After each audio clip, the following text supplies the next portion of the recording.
Please pray with me.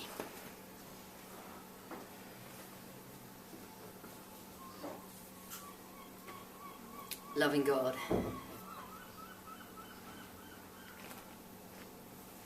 thank you for everything that Jesus was and is and will be to us and for us and with us. Help us through the words in this passage about him and the message that I have found in it and the understanding that all of us find through you and your Spirit. Help us to know him better, love him more, and follow him more closely. Amen. So I did a bit of research for this passage. For one thing, I can never remember how much 300 denarii is meant to be. Once a year I hear it or read it or work it out, but mere numbers, not friends. So I was doing research, and I come across some really odd-sounding commentary. And the funny thing is that it was most of the commentary, and obviously no one else thought it sounded odd. But here's the thing. There's a lot of this tendency to conflate together pretty much all the women in the Gospels.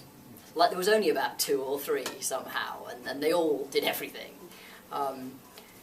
With the exception of Jesus' mother, they all seem to be assumed to be more or less the same woman.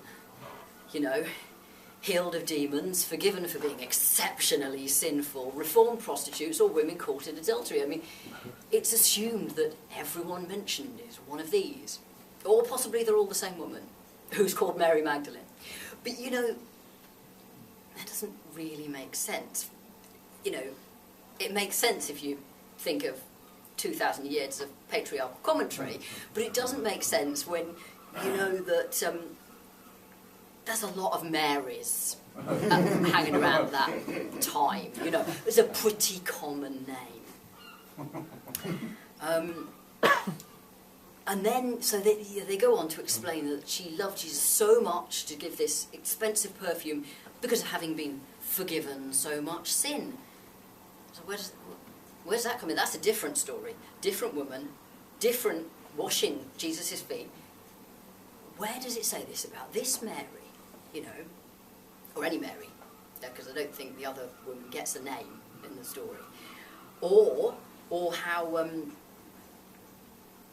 she loved him so much because she'd had 7 demons cast out of her. No, that's Mary Magdalene.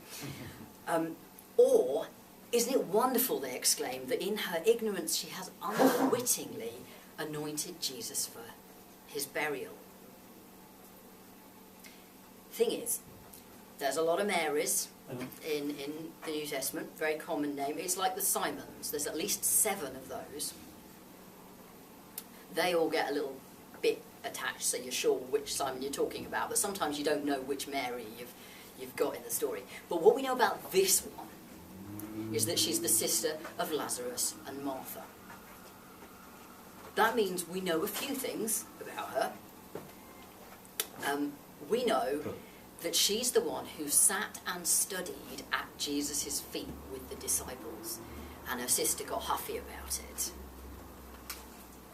So when they're saying about, Mary being so devoted because of demons or forgiven sins or anything, I think they're missing the obvious point that he raised her brother from the dead, and if that's not a reason to be flipping devoted, I don't know what is. And was she? Is it true, this basic assumption that she had no idea what she was doing when she anointed Jesus for his burial? Because the disciples didn't get it, so how possibly could she have done? She's been sitting listening to him saying for a few weeks now that he's about to die. I think she got it, actually. I think she, of all the disciples, did this deliberately. I think she knew what she was doing. Mary, who was commended for sitting and really listening to what he was saying.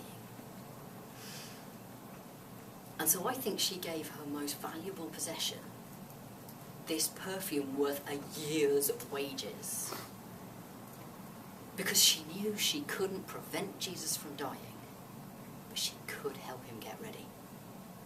She could comfort him. She could give him the absolute best she had. I can't help having a bit of sympathy for the disciples' point of view in this story. I mean, in John's version, he only mentions that Judas complained about it, so leaving aside whether Judas really was a thief or that's been read backwards after the whole betrayal business.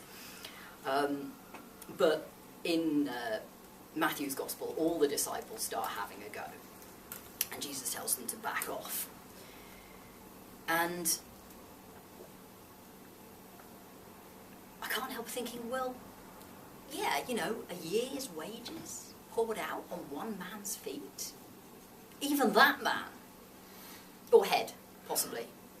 Gospel's feet, head, pouring out of perfume. I reckon an entire pound of perfume in one jar. She probably poured it everywhere, you know. That's a lot of perfume. The fragrance filled the house. No kidding. If you drop one small perfume bottle, the house stinks. But I think sometimes you have to go back to what Michael said recently about the first commandment.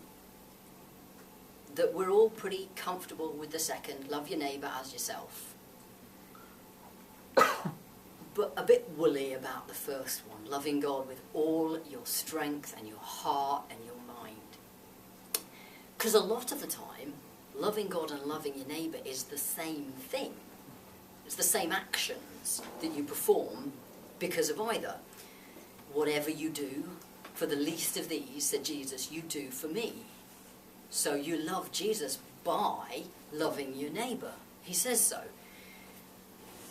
But Jesus points out they've got their whole lives to look after the poor. The implication being that they should jolly well be doing so. But they've only got him for a few more days. And then it will be too late for pouring perfume or anything else they might choose to do to show their love for him physically while he's still touchable and with them. The thing is, it's not either or. You don't get to pick, you know, your favourite commandment and just do that one. And I think the first one comes first, because if you get that right, the second one should follow naturally. It doesn't seem to necessarily work that way with people, but I think it really should, because how could it not? I mean, can you imagine if you loved someone but trashed all the stuff they made? I think I'd call that love. You know, or I love you, but I'll let your children starve. It doesn't work, does it?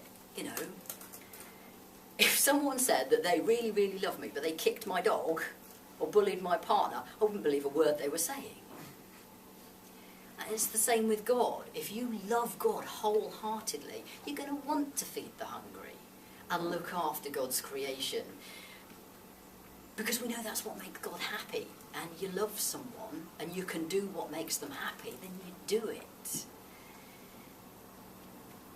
And also, if you love God wholeheartedly, then you're going to want to give your best in every way that you can. Like Mary and her jar of perfume. Yes, with service of others. That's one of the things we do with our lives.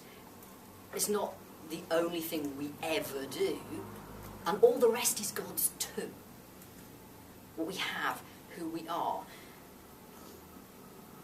I think that Mary knew what she was doing, and it was this.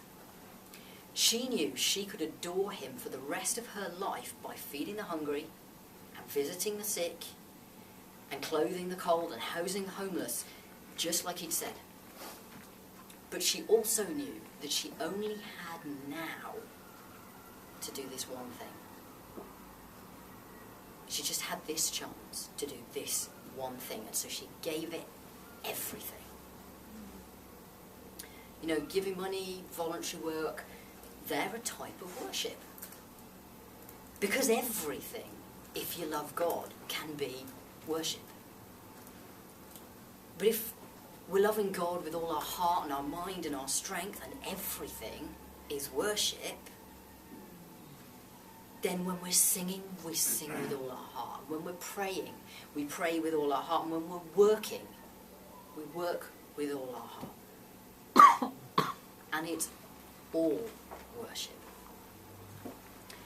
Jesus is always with us. That was the promise. That's what he said. And accepts the offering of our whole life. All of it. 24/7. Every second that ticks past. Cooking, laughing, writing, making love, daydreaming, building, crying, cleaning, walking the dog, chattering. You know, our whole human selves. Because God gave us the very, very best that God had. You know, Jesus, the Son, an unlimited, eternal, unconditional love. That's what Easter's all about. Honestly, is there anything too big, too costly to give in return? Amen.